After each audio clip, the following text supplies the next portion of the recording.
नमस्कार, आपके साथ मैं हूं समीर खान। आप देख रहे हैं BM न्यूज़ और इस वक्त हम मौजूद हैं गाजीपुर बॉर्डर पे। किसान आंदोलन को लेकर जो लगातार बैठक हो रही है, वार्ता हो रही है, आज उस पर बात करेंगे। मेरे साथ हैं भंते सुमित रतन जी। भंते जी, इस पूरे आंदोलन को किस नज़रिए से आप देख रहे हो? ये आज़ादी की लड़ाई है। देश भारत के लोगों ने अंग्रेज़ों को भगाने के लिए भी क्रांतिकारी कदम उठाया था। आज ये उन्हीं के वंशज लोग हैं। ये गोरे नहीं है बल्कि ये काले गोरे हैं। इनको भी हम लोग भगाएंगे और देश भारत की जनता को मुक्त कराएंगे। सरकार और किसान दोनों ही पीछे हटने को तैयार नहीं है। आखिर इस बीच का समाधान कैसे निकलेगा, इस पर क्या कहना चाहोगे? देखिए, किसान अपने पेट की लड़ाई लड़ रहा है और सरकार अडानी अंबानी की लड़ाई लड़ रहा है। बड़े लोगों को नुकसान हो जाए कोई बात नहीं है, लेकिन छोटे लोगों को ज़्यादा संख्या में मारना ये प्रकृति के खिलाफ है। सरकार को चाहिए कि वो अडानी अंबानी को नुकसान पहुंचा दें, चलेगा, लेकिन किसानों को ना मारे, उनको मजदूर ना बनाए। ये जिम्मेदारी सरकार की है। लेकिन जो सुप्रीम कोर्ट ने कहा है, जो किसान आंदोलन को लेकर जो रैली है, जो परेड है, उसे कमेटी पर जो किसान नाराज जता रहे हैं। अब ये बात आ रही है कि जो सुप्रीम कोर्ट है वो भी नाराज है किसानों से। अब उस पर क्या कहना? कोई हमसे नाराज नहीं है। सुप्रीम कोर्ट भी अपने आप को बचाना चाह रहा है, क्योंकि देश भारत के बहुत लोग हैं जिनका विश्वास सुप्रीम कोर्ट से उठ गया है। लोग ऐसा मानते हैं कि सरकार और सुप्रीम कोर्ट में कोई अंतर नहीं है, इसलिए सुप्रीम कोर्ट अपना बचाव कर रहा है और सुप्रीम कोर्ट सामने आया है। हम सम्मान करते हैं सुप्रीम कोर्ट का। वह सरकार पर दबाव बनाए कि ये कानून खारिज करे। अब तक जो किसान आंदोलन में जो अब तक किसानों की जो मौत हो चुकी है, उसका जिम्मेदार कौन है? आप किसको मानते हो? देखिए, ये 60 दिन का आंदोलन है और इस 60 दिनों में जितनी भी शहादतें हुई हैं हमारे किसान भाइयों की, उनके लिए जिम्मेदार भाजपा सरकार है, नरेंद्र मोदी जी हैं। मैं तो उम्मीद करता हूं उनके परिवार वालों से कि संविधान के दायरे में, कोर्ट के दायरे में इनके ऊपर 302 का FIR कराया जाए और इन्हें जेल भेजवाया जाए। इसके अलावा और कोई मार्ग नहीं है। क्या आपको लगता है कि सरकार इन तीनों कानून को वापस ले पाएगी? मुझे पूरी उम्मीद है, आज नहीं कल ये सरकार किसानों के दरवाजे मत्था टेकेगी और झुकेगी और ये मानेगी ये तीनों बिल वापस होंगे। मुझे पूरा विश्वास है। लेकिन जिस तरीके से सरकार किसान के बीच में जो कल बैठक हुई थी, उसमें कृषि मंत्री जी नरेंद्र तोमर जी ने ये कहा है कि 1.5 साल के लिए इस कानून को रोका जा सकता है। ये जितने भी सरकार के उपक्रम हैं, बार बार डेट लगाना, 1.5 साल के लिए रोक लगाना, ये सब हमें उकसाने का कारण है। जितने भी किसान हैं वो चाहते हैं कि उकस जाएं और ये हिंसा पर आमादा हो जाएं और इस आंदोलन का दमन कर दिया जाए। लेकिन मैं सरकार को बताना चाहता हूं, हम अहिंसात्मक तरीके से, लोकतांत्रिक तरीके से अपने हक के लिए, देश भारत के किसानों के पेट के लिए लड़ते रहेंगे और तब तक लड़ते रहेंगे जब तक ये सरकार बिल वापस नहीं ले लेती है। अच्छा, कल जो बैठक होने वाली है उससे क्या उम्मीद है कि कुछ बात बन पाएगी इस बार?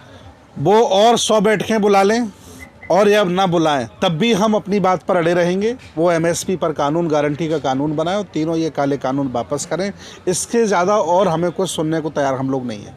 किसानों को जो आंदोलन है, जो 26 तारीख को किसान जो परेड निकालने की बात कर रहे हैं, क्या सरकार रोक पाएगी किसान जो परेड निकालेंगे 26? देखिए, अगर सरकार रोकती है तो ये पागलपन है सरकार का। 26 जनवरी पर्व भाजपा का नहीं है और ना ही नरेंद्र मोदी का है, ये भारत का पर्व है।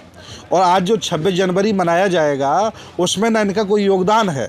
वो तो योगदान है राम प्रसाद बिस्मिल जी का, लाला लाजपत राय का, शहीद भगत सिंह का, चंद्रशेखर आज़ाद का, डॉक्टर BR अम्बेडकर का। इनकी वजह से 26 जनवरी मनाया जाता है। उस 26 जनवरी पर्व को अगर किसान देखना चाहता है तो भाजपा कैसे रोक लेगी? हम लोग देखने जाना चाह रहे हैं। हम कोई उत्पाद थोड़ी वहाँ करेंगे। अगर हमें उत्पाद करना होता तो हम यहाँ भी कर सकते थे। हम तो शांतिप्रिय तरीके से परेड अपना देखना चाहते हैं और अपने ट्रैक्टरों से हम जाना चाहते हैं। सरकार का तो हमारा स्वागत करना चाहिए था, लेकिन सरकार अगर दमन की नीति अपनाती है, अगर हमें नहीं घुसने देगी तो जहाँ हमें स्थान मिलेगा वहाँ समानांतर परेड निकालेंगे, लेकिन हम लोग चुप नहीं बैठेंगे। क्या आज ऐसी स्थिति आ गई देश की जो सरकार ने जवान और किसान आमने सामने कर दिए? देखिए, देश भारत की सुरक्षा करते हैं किसानों के बेटे सरहद पर, और पुलिस में भी किसानों के बेटे हैं। और सरकार जिनके हाथों बिक गई है उनके बेटे विदेशों में पढ़ते हैं, उनके बेटे ना फौज में हैं और ना पुलिस में हैं। अगर सरकार दमन करना चाहती है तो मैं दावे के साथ कह रहा हूँ, कोई भी किसान पर लाठी नहीं चलाएगा, क्योंकि लाठी चलाने वाले किसानों के बेटे होंगे। इसलिए सरकार को झुकना पड़ेगा और ये बिल वापस करने पड़ेंगे। अमेरिका में जो नए राष्ट्रपति बने हैं वो नरेंद्र मोदी के मित्र नहीं है। जो नरेंद्र मोदी के मित्र थे इन्हीं की तरह लंबी लंबी फेंकते थे।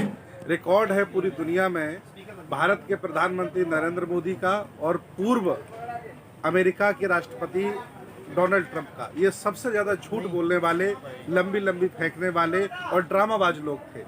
एक ड्रामाबाज व्यक्ति हार गया है, उससे वहाँ के बहुत ही सज्जन, सीधे साधे, देश से प्यार करने वाले व्यक्ति ने हरा दिया है। अब नरेंद्र मोदी की बारी है। चूँकि जब से नरेंद्र मोदी शासन में आए हैं, इन्होंने अपने जीवन में एक भी अच्छा कार्य नहीं किया।